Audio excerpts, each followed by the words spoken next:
Mia Reynolds stepped off the bus like someone emerging from the wreckage of a storm that had been tearing at her for years. Her hands were trembling, gripping the frayed straps of the tiny backpack that held the last scraps of her life. Her once beautiful, waist-length chestnut hair, something her mother used to braid for her every morning before school, something that had always made her feel feminine, safe, and loved, was gone. Shaved clean. Her scalp was dotted with small, angry bruises, each one a reminder of hands that had gripped too hard and a life she had fled from in the dark.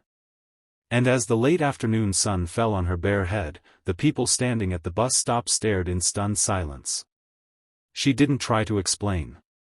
She didn't owe them anything, not after all these years, not after what this town had allowed to happen, not after she had screamed for help that never came.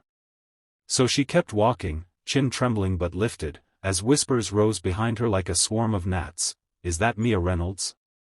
What happened to her hair? Why is she back? Who hurt her? But Mia didn't look back.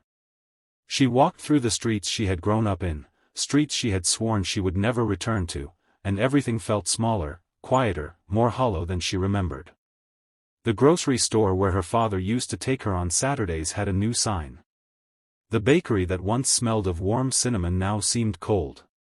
The houses along Maple Row felt faded, like they, too, had aged and suffered since the last time she'd seen them. And then she reached it. The place she used to call home. What remained of it? Half-burned, blackened wood, shattered windows, a collapsed roof on one side. The fire had taken everything 5 years ago, the photos, the memories, the laughter. Mia had not been there when it happened. She had been away at college, terrified, helpless, and then homeless when everything collapsed. It was never rebuilt. She had planned to return someday, to sift through the remains, to say goodbye properly.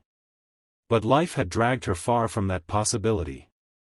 She never thought she'd return like this, scarred, exhausted, hunted. As she stood staring at the ruins, she noticed something that made her heart jolt: 3 large motorcycles parked in front of the charred porch, gleaming black and chrome, heavy frames resting like sleeping beasts.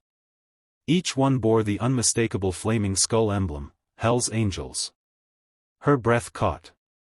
She'd grown up hearing rumors, whispers from her father's friends, quiet stories from bikers passing through town, that years ago, he had once saved a man on the highway, a biker bleeding out from an accident caused by a drunk driver.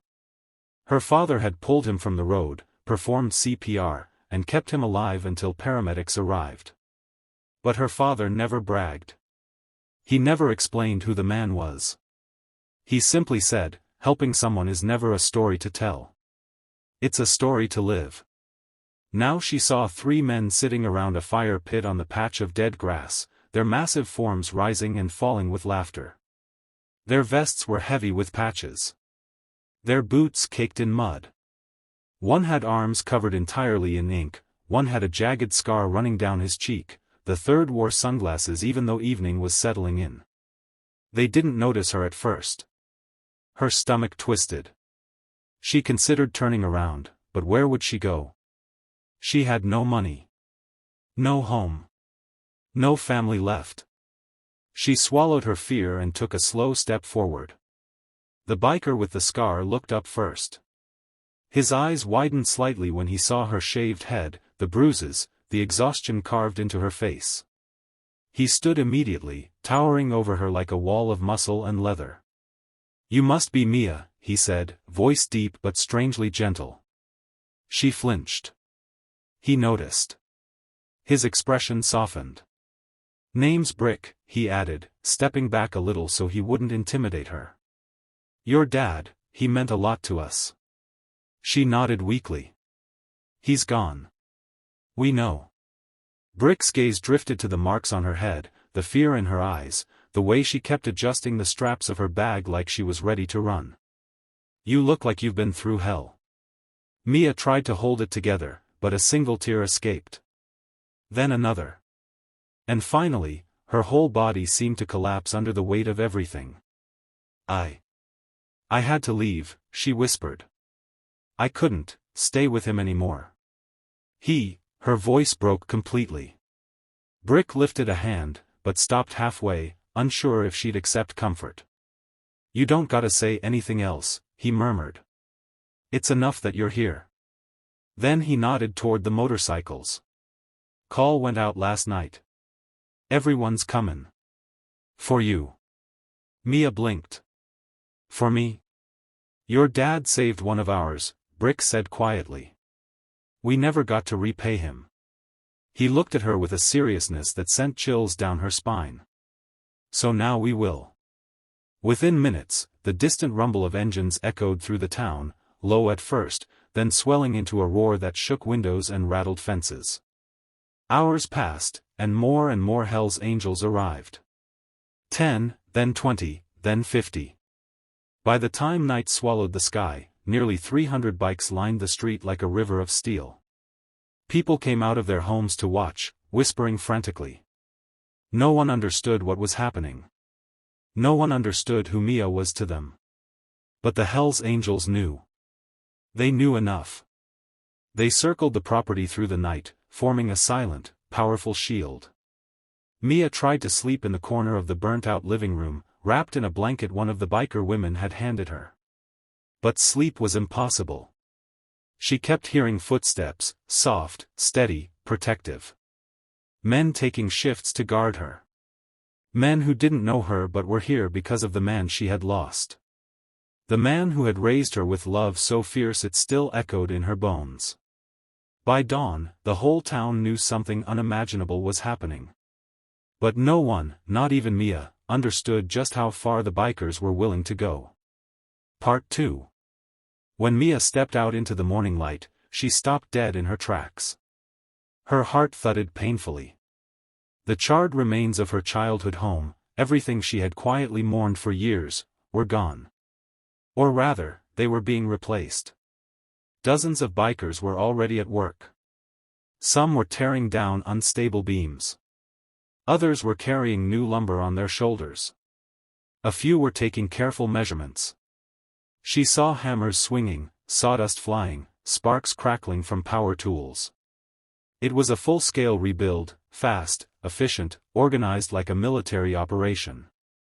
Brick appeared beside her, holding a steaming mug. "Tea," he said simply. "Helps calm the nerves." Mia took it with shaking hands. What are you doing?" "House wasn't safe," he replied. "So we're rebuilding it. Your dad would have wanted you to have a home." Mia felt her vision blur again. You can't just rebuild a whole house," Brick smirked. "Watch us." She watched in stunned silence as the Angels worked with breathtaking unity. Rough-looking men who looked like they could break concrete with their fists were installing insulation. Tattooed giants were painting trim with surprisingly steady hands. A biker with silver hair and a belly that strained his vest was operating a chainsaw with surgeon-like precision. Even the biker women, some older, some with pink-streaked hair, some with fierce eyeliner and warm eyes, took charge of the kitchen area, unloading boxes of food, cooking breakfast, organizing donated clothes. No one questioned Mia. No one asked her what had happened to her hair.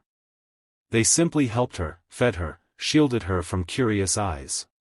By noon, word had spread beyond the town. News vans arrived, reporters hungry for a story. They swarmed the street, cameras pointed at the army of angels. But no one dared cross the line of men standing guard. "This is private," Brick growled at a journalist who tried to push through. "Back off." But even Brick couldn't stop what was coming next. Mia felt it before she saw it, the cold rush of fear, the tightening in her chest. A battered old truck crawled up the road, engine coughing black smoke. She knew that sound. She knew that vehicle. Her breath hitched painfully. Brick followed her gaze. His eyes darkened. "That him?" he asked quietly. She couldn't speak, she could only nod. The truck screeched to a stop. The man she had escaped, her tormentor, her nightmare, stepped out, red-faced and furious. "Mia," he shouted, storming toward the property. "Get over here." Mia stumbled back, shaking violently. She felt the old instinct to obey, to shrink, to disappear.